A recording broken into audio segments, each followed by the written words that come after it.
Brandon Aiyuk and 49ers, the ongoing contract dispute that is still happening and is loud as ever. What are we in a Mexican fucking standoff here? It's absolutely insane. What is going on? What's taking place right now, which is why I'm on here. We've got to talk about it. So with that being said, let's get into it, y'all.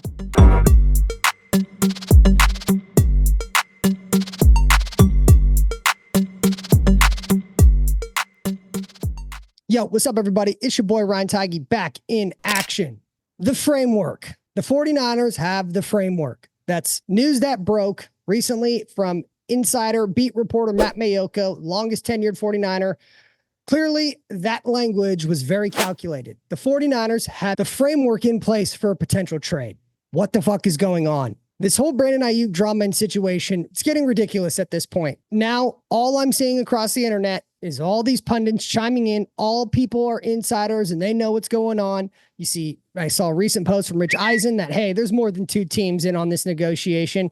Then you have Matt Maiocco, who actually had the reliable source coming from the San Francisco 49ers front office saying, hey, it's the Patriots or Cleveland. That's where the framework has been worked out already. I'll say right off the jump, either one of those trades, if that were to happen, Cleveland or the Patriots, it's a massive fucking L for the San Francisco 49ers. Kendrick Bourne and draft picks from New England. That's an L.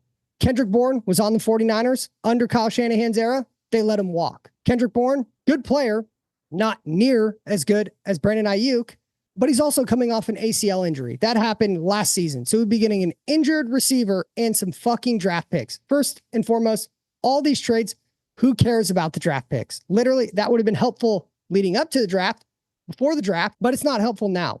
This is going to impact the San Francisco 49ers season. And I'm even baffled that this is still taking place and there's actual traction and momentum around a potential trade of Brandon Aiyuk. And then when you look at the Cleveland Browns trade, Amari Cooper, better receiver relative to Kendrick Bourne, not as good as Brandon Aiyuk, but he's comparable in terms of route running and receiving, what he can do catching the football. But what he's not comfortable with Brandon Aiyuk about, blocking. Amari Cooper is 30 years old.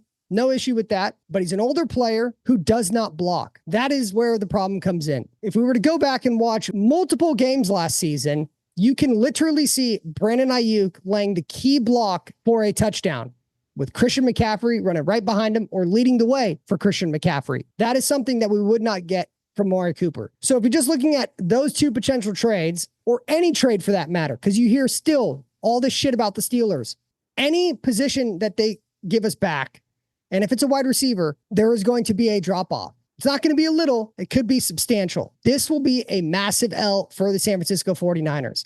And what I'm confused about is I thought I heard rumors leading up to the draft when Debo's name was getting thrown out there, Brandon Aiyuk's name was getting thrown out there.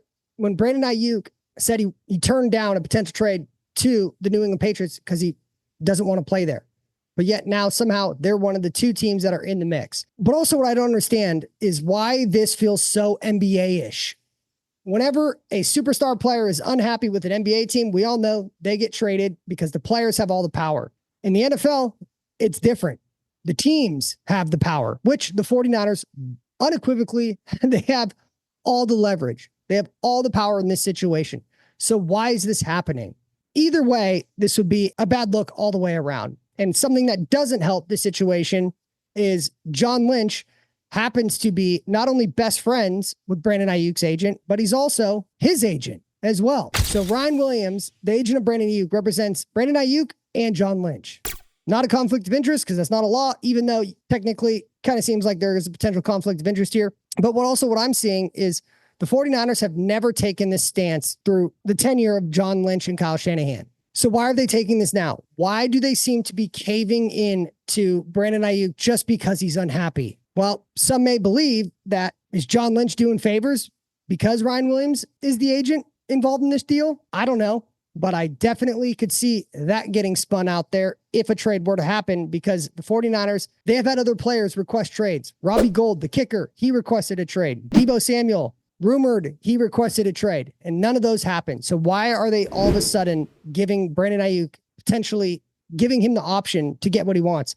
Because that sets precedent. That sets precedent for other players who are due for big contracts to say, hey, I'm not happy here. So the 49ers, they'll just trade me. I just got to request the trade. I got to be as loud as humanly possible about it. and then they'll get me out of here. Why? Because that's what they did with Brandon Aiyuk. So I don't understand what's wrong with the 49ers having all the leverage in this contract negotiation, saying, I think it's clear they've already came to Brandon Aiyuk and said, hey, this is our best and final deal. $26 to $28 million annually, take it or leave it. But we're not trading you. Why are the 49ers not telling Brandon Aiyuk, we're not trading you? With the current collective bargaining agreement, we know he's not going to sit out. He would lose $14 million, which he's scheduled to make this upcoming season. He would miss out on all that. He's not going to do that. And so what's wrong with telling him, we're not trading you, dude? Play on $14 million or play on 26, 28, best and final offer. And what I really want to know is, what are other teams offering Brandon Aiyuk? Because it's got to be something substantial. I don't think Brandon Aiyuk would leave a Super Bowl contending team to go play with Jacoby Brissett and the Patriots, or Deshaun Watson and the Cleveland Browns in an extremely cold weather and probably one of the best conferences in the NFL. So what's wrong with saying that? I understand you don't want a player to cause an issue and become a cancer in the locker room. But what I would say to that is, you don't think the all pros and pro bowlers the 49ers have all over this squad wouldn't be able to handle any potential drama happening in the locker room? You don't think Nick Bosa, Fred Warner, Trent Williams, when we get his deal done, please, can we get that done? We need that deal done. Brock Purdy, Christian McCaffrey, George Kittle, Kyle Juszczyk, all those vet players who have been on this league, been in the team, they would be able to mitigate and handle any potential drama or cancer that would come up in the locker room.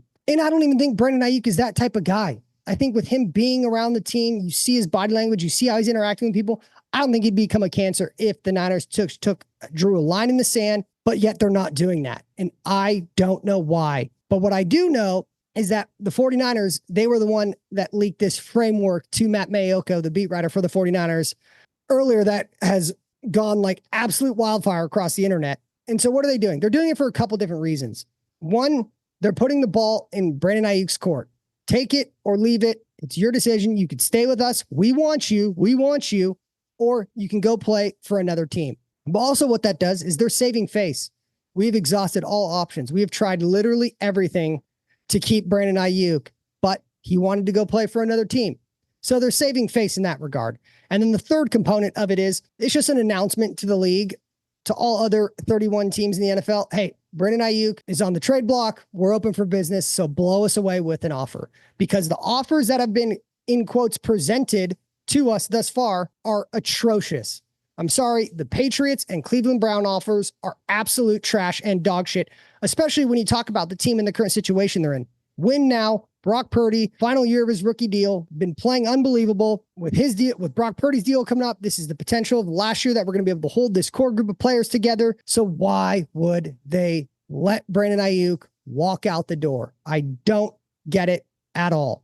And regardless of the player, the draft pick compensation that the 49ers would get back for Brandon Aiyuk, it would not help them this season. Period. Point blank. You could have a stopgap who could potentially give 75% of what Brandon Aiyuk did, but it's not going to be Brandon Aiyuk's production and the familiarity of the offense and all the other shit that goes into football, specifically Kyle Shanahan's offense, you wouldn't be getting. So the team, without question, will get worse without Brandon Aiyuk there. So with this win now mentality and everybody talking about it, the 49ers have been knocking on the door. They haven't gotten there yet. Can they do it? This has to be the year before other big contracts come due, like a Brock Purdy. So I revert back to, I don't understand what and why this is happening. Why are they giving in to this whole situation?